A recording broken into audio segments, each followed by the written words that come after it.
Caso problema número 3, alumnos Soriano Francisco, Vázquez Camila, tutor Zulbarán Frank. Manifestaciones bucales del envejecimiento. En contraste con la cara, el envejecimiento bucodental es más lento y menos visible. Las piezas dentales no se pierden con el proceso del envejecimiento, pero sí pueden presentar desgastes como atrición, abrasión y erosión. Estudio epidemiológico. El bruxismo sobresalió como el factor de riesgo más frecuente en la muestra estudiada, ya que el 43,8% de los pacientes presentaban este hábito. En orden de frecuencia siguieron el cepillado traumático y la dieta ácida con el 35,3% y 26,8% respectivamente. En la vejez, la persona está más vulnerable a la aparición de caries en el cuello de los dientes y a la enfermedad de las encías. En este cuadro se evaluaron personas de edad entre los 10 y los más de 80 años, en donde observaron que los pacientes mayores de 60 hay un menor porcentaje del periodonto sano. Hay una prevalencia de hemorragia similar entre adolescentes, adultos y adultos mayores, aunque no se inspeccionaron la misma cantidad de personas adultas que menores. En cuanto al cálculo y a las bolsas periodontales, hay un mayor porcentaje en adultos mayores. Por lo que a haber enfermedad periodontal vamos a tener caries cervicales más frecuentes, ya que el paciente va a ir perdiendo tejidos de sostén dejando cuellos dentarios expuestos. Con el propósito de conocer la prevalencia de caries coronal y radicular se realizó un estudio observacional proyectivo, transversal y descriptivo en una población geriátrica conformada por 61 ancianos de 60 a 90 años de edad. La valoración clínica de caries coronal se obtuvo con el índice CPOD de Klein y Palmer y la radicular a través del índice de caries radicular de Katz, RCI. La caries sigue siendo un problema de salud pública. Para toda la población se encontró un CPOD de 18,3. El menor promedio de caries coronal se presentó en los ancianos de 66 a 70 años, 15,9, incrementándose en este conforme avanza la edad, pues a los 81 y más años de edad el CPOD fue de 20,0. La distribución porcentual de caries radicular señala un RCI de 34,4 de afectación en total de la dentición de esta población, aumentando conforme avanza la edad de los individuos, ya que a la edad de 81 y más años la afectación es del 100%. La caries coronaria es una enfermedad dentaria primaria, sin embargo, la radicular es secundaria a la exposición bucal del cemento por retracción gingival fisiológica senil o por enfermedad periodontal previa. La caries radicular es la más frecuente en el anciano. Otros cambios bucodentales que se observan al envejecer son pérdida ósea vertical y horizontal, disminución en el gusto de los alimentos, serostomía, cambios en la lengua, mucosa y problemas en la función masticatoria y la deglución. Estudio epidemiológico serostomía. De la población total, 86 personas fueron del sexo femenino y 40 masculino, con una edad de 50 a 88 años. Presentaron sensación subjetiva de boca seca 51 personas, el 40,5%, 38 mujeres y 13 varones, 44,2% y 32,5% respectivamente. Se encontró mayor prevalencia de boca seca y menor cantidad de saliva a mayor edad y en sexo femenino. La presencia de menor cantidad de saliva mostró diferencia significativa en mujeres de 60 a 69 años de edad. El número de papilas gustativas disminuye con la edad. Cada papila gustativa que queda también comienza a encogerse. La sensibilidad a las 5 sensaciones gustativas a menudo disminuye después de la edad de 60 años. Además, la boca produce menos saliva a medida que se envejece. Esto puede causar resequedad en la boca que puede afectar el sentido del gusto. La enfermedad bucal de mayor prevalencia en los adultos mayores en el estudio resultó ser la dificultad masticatoria, con un 53,8%, producto de la gran necesidad de prótesis que presentan los pacientes, seguido de la caries dental para un 29% de afección, y las periodontopatías con un 21,2%. Para una mejor adaptación al envejecimiento bucodental se debe mantener una correcta higiene oral, visitas periódicas al odontólogo y correctos estilos de vida. Características bucales. En relación al esmalte, dentina y a la pulpa, el esmalte del paciente sufre un desgaste natural como resultado de la masticación. Se observa opacamiento del esmalte, lo que ocasiona que los órganos dentales se vean de color mate, sin brillo y más oscuros. De igual modo, en la dentina hay un cambio de coloración debido al propio proceso de envejecimiento, y se produce un cambio muy notorio producido por la sustitución de la dentina original por la denominada dentina de reparación, lo que ocasiona que los dientes adopten un tono amarillo. Estos cambios generan que las piezas dentarias se vuelvan más frágiles por aumento de la mineralización dentinaria. A nivel de la pulpa, esta disminuye su función sensitiva y como consecuencia del envejecimiento se produce pérdida en la elasticidad vascular y fibrosis pulpar asociada al envejecimiento y se promueve a su fibrosis. En cuanto al aspecto gingival, observamos que la encía de los adultos mayores es de color rosa pálido debido a la disminución en la irrigación sanguínea por la obturación de los capilares submucosos. Además, esta se encuentra adelgazada y frágil debido a un tejido conectivo deficiente, por lo que tiende a lesionarse con mayor facilidad, perdiéndose el puntillado característico. A nivel gingival se va produciendo una recesión del tejido dejando descubierta parte de la raíz dental. En el tejido periodontal del adulto mayor existe una disminución en la sensibilidad de las fibras periodontales que en ocasiones no permite evidenciar el dolor. Esto, sumado a la disminución de la destreza manual o psicomotora propia del envejecimiento, genera la presencia y acumulación de placa bacteriana que conlleva serios problemas periodontales y caries dental cervical. Como consecuencia de los problemas en los tejidos duros y periodontales, podemos evidenciar serios cuadros de edentulismo. Cuando un adulto mayor presenta edentulismo, se ve afectada no solo la función masticatoria, sino también la fonación, el autoestima y la estética, debido a que la pérdida de dientes se suele acentuar durante el envejecimiento. La tendencia común es asociar la degeneración dental con el clásico cuadro de senilidad. Se puede inferir que el estado de salud bucal de la población geriátrica es el reflejo de los cuidados odontológicos que durante toda la vida se recibió, sumado a las posibles consideraciones sistémicas que condicionan su estado de salud. En líneas generales, un porcentaje bastante alto de la población de adultos mayores presenta ausencia de por lo menos la mitad de las piezas dentales, y otro porcentaje es desdentado total. Por otro lado, la totalidad de la población geriátrica sufre algún grado de enfermedad periodontal que conlleva a la pérdida de soporte, pérdida de inserción y severos cuadros de movilidad dentaria, y finalmente la pérdida de piezas dentarias. En relación a la saliva, esta disminuye en sus elementos de protección. Su estructura se torna más acuosa y de menor calidad. Asimismo, su producción disminuye, conociéndose como serostomía. La cantidad de saliva se ve reflejada proporcionalmente a la ingesta de agua por parte del adulto mayor. Esta disminución del flujo salival afecta negativamente la neutralización de la baja del pH provocada por el metabolismo bacteriano de la placa. Impide el efecto mecánico de arrastre y disminuye considerablemente el aporte de inmunoglobulinas salivales, lo que favorece la aparición y progresión de caries radiculares. Se recomienda el uso de saliva artificial, caramelos y chicles sin azúcar, Buccal Tac, para aumentar la producción de saliva. En la lengua podemos encontrar una disminución del número de papilas gustativas, lo que ocasiona que disminuya la percepción de los sabores. Adicionalmente, por acción del envejecimiento, también se observa la presencia de varices sublinguales.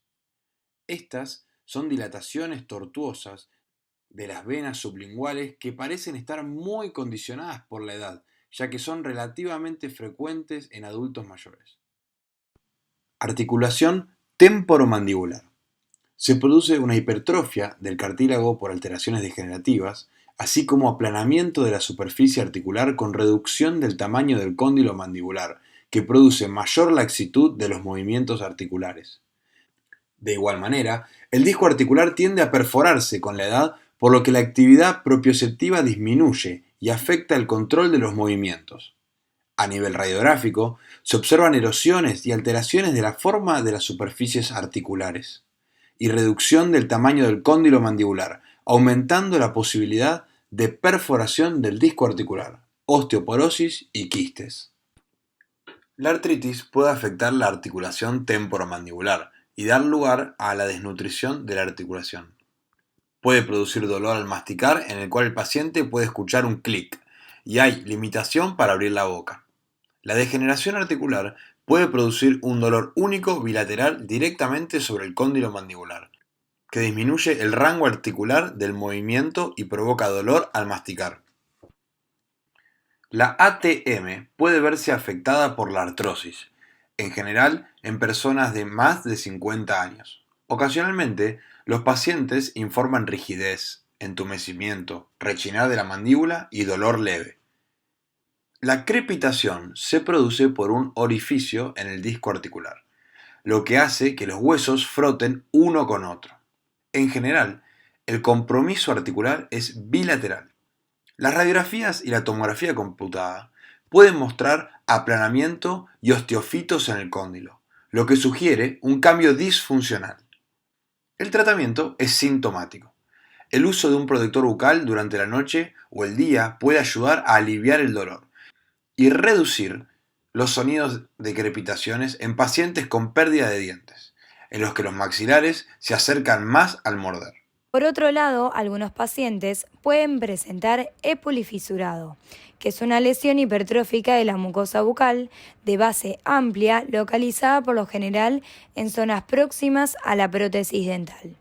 También se pueden originar irritaciones crónicas causadas por el uso continuo o permanente de prótesis desajustadas, generando así un cuadro de estomatitis paraprotética. Es frecuente que tengan lesiones producidas por infección por hongos levaduriformes ubicados en las mucosas que recubren la boca y la lengua. Se presentan generalmente como placas blanquecinas a manera de parches que pueden ser fácilmente retiradas. Otra forma en que suele presentarse esta infección por hongos es la cándida eritematosa, que se caracteriza por la presencia de placas de color rojo. Esta lesión puede cursar asintomática o con síntomas leves, pudiendo existir incomodidad, sensación de quemadura, ardor y sequedad en la boca. La presencia de quelitis angular, lesión erosiva y blanquecina de la comisura labial producida por la pérdida de tono muscular y que puede estar asociada a infecciones como el herpes simple, pudiendo ocasionar sangrado, limitación de la apertura bucal y dolor. El trauma de oclusión secundario por el uso de prótesis desadaptadas, dientes fracturados, restauraciones rotas, etc. Se observan también úlceras traumáticas que pueden ser lesiones únicas o múltiples, caracterizadas por pérdida en la continuidad de la mucosa bucal, con un proceso inflamatorio subyacente y presencia de sintomatología. Estas úlceras tienen diagnóstico diferencial con lesiones cancerígenas que se caracterizan por presentarse topográficamente con mayor frecuencia en la lengua, piso de boca, labios y paladar. La etiología del cáncer bucal en la población del adulto mayor es variada y es común que coincidan diversas causas en un mismo paciente. Se asocia a una mala higiene bucal, tabaquismo, alcoholismo, deficiencias nutricionales y agentes biológicos. Por lo general, el cáncer bucal es asintomático en los primeros estadios y puede alcanzar dimensiones considerables antes de manifestar sintomatología. Por este motivo, en caso de encontrarse una lesión sospechosa que no desaparece en un lapso de 7 a 10 días, es conveniente referir al paciente con un especialista para la realización de una biopsia, diagnóstico, tratamiento y seguimiento del caso. Por último, tenemos la leucoqueratosis nicotina del paladar. Es un trastorno benigno de la mucosa del paladar que se observa en fumadores, especialmente en fumadores de pipa. Presencia de lesiones blanquecinas con bordes bien delimitados y asintomáticas. Este es el caso de un paciente que al realizarle la biopsia y diagnosticar esta patología, se suspendió el consumo de tabaco, lo que el paciente fue mejorando muy lentamente al cabo de 52 meses. La relación entre el uso de medicamentos crónicos con lesiones estomatológicas y en tejidos duros. En la mucosa bucal tenemos reacciones liquenoides. Entre los medicamentos que causan lesiones liquenoides sobresalen anfotericina B, bismuto, captopril, carbamazepina, cloroquina, sales de oro, ketoconazol, levamisol, lorazepam, amalgama, propanolol, tetraciclinas, etc. En lesiones ampollares tenemos medicamentos como ampicilina, captopril, etambutul, oro, heroína, ibuprofeno, piroxicam, propanolol.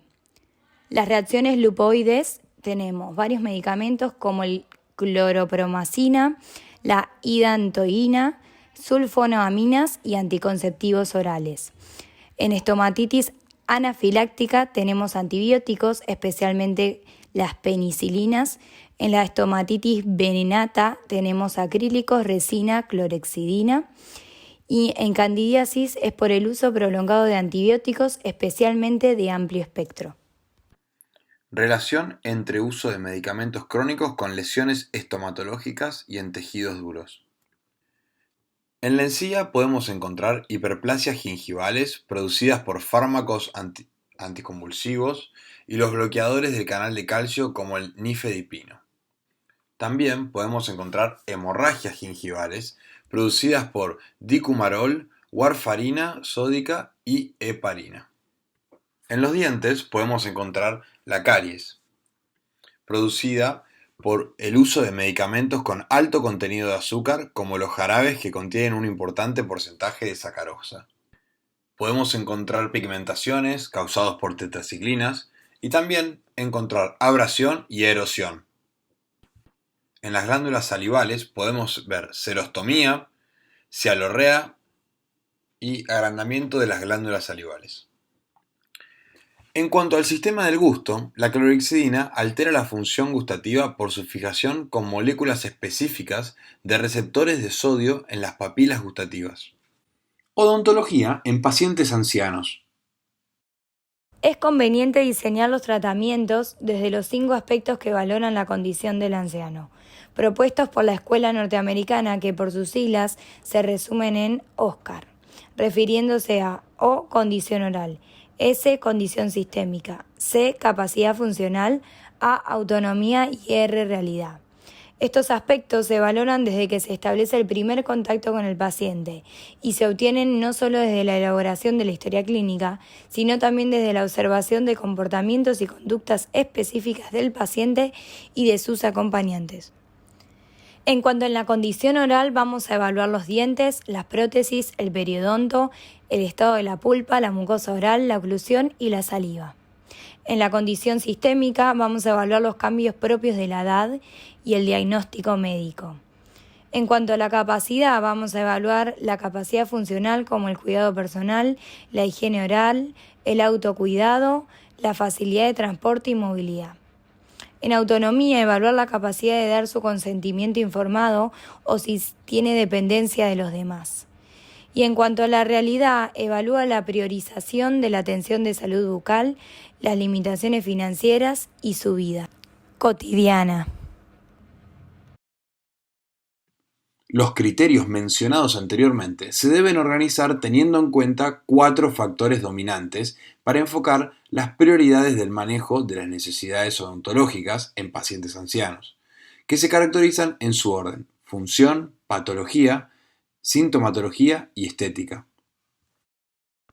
En cuanto a la prevención, tenemos varias recomendaciones, como por ejemplo lavar los dientes por lo menos 2 veces al día, reforzar la higiene con el uso de un antiséptico, no ingerir azúcares, tomar 2 litros de agua por día, erradicar el consumo de tabaco y consultar al dentista la posibilidad de tomar placas de rayos X periódicamente.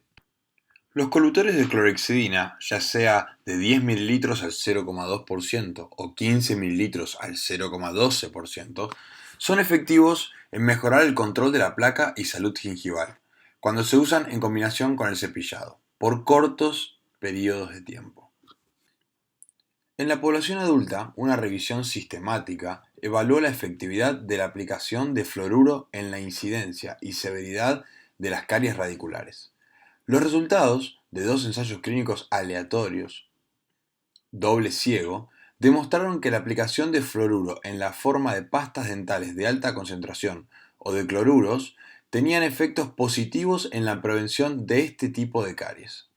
A su vez, un ensayo que evaluó la consecuencia del uso del colutorio post-cepillado con un dentrífico fluorado en la comparación de la concentración de fluoruro salival mostró que el área bajo la curva de Clearance fue estadísticamente significativa para ese tratamiento, en comparación con el cepillado y el uso de seda dental, y con cepillado solo. Por lo tanto, un régimen de cepillado con pasta dental fluorada más colutorio de fluoruro de sodio pueden proveer mayor protección anticaries. Estrategias básicas de comunicación. Hablar claro y despacio, usar frases e indicaciones cortas, explicar el procedimiento a realizar y repetir cuando sea necesario, darles tiempo a las personas para poder responder, establecer una rutina con la higiene oral, utilizar ayudas visuales, utilizar señas cuando expliquemos algo y dejarle por escrito la citación próxima y si debe tomar alguna medicación. En conclusión, podemos comentar que los problemas de salud bucal en los adultos mayores deben tomarse en cuenta, ya que en esta etapa de la vida cobran mayor importancia, debido al impacto que tienen en su calidad de vida, así como presentar mayor riesgo de consecuencias más severas y complejas que requieran de atención especializada. Sería productivo poder incluir a los gerontes más a la sociedad, que sean tomados en cuenta y que el enfoque de atención al adulto mayor no se limite al tratamiento de las enfermedades y manifestaciones patológicas producto de cambios biológicos sistémicos y bucales inherentes al envejecimiento, sino también a los aspectos psicosociales que acompañan al proceso de envejecimiento. Y por último, crear una interrelación entre la familia y el centro geriátrico donde se atiende el paciente. Generar interconsultas, de ser necesario, y generarle al paciente un ambiente de empatía e interés sobre su estado de salud, mostrándose atento en gestos y movimientos dentro del consultorio para crear un vínculo de confianza. Y acá está la bibliografía que utilizamos.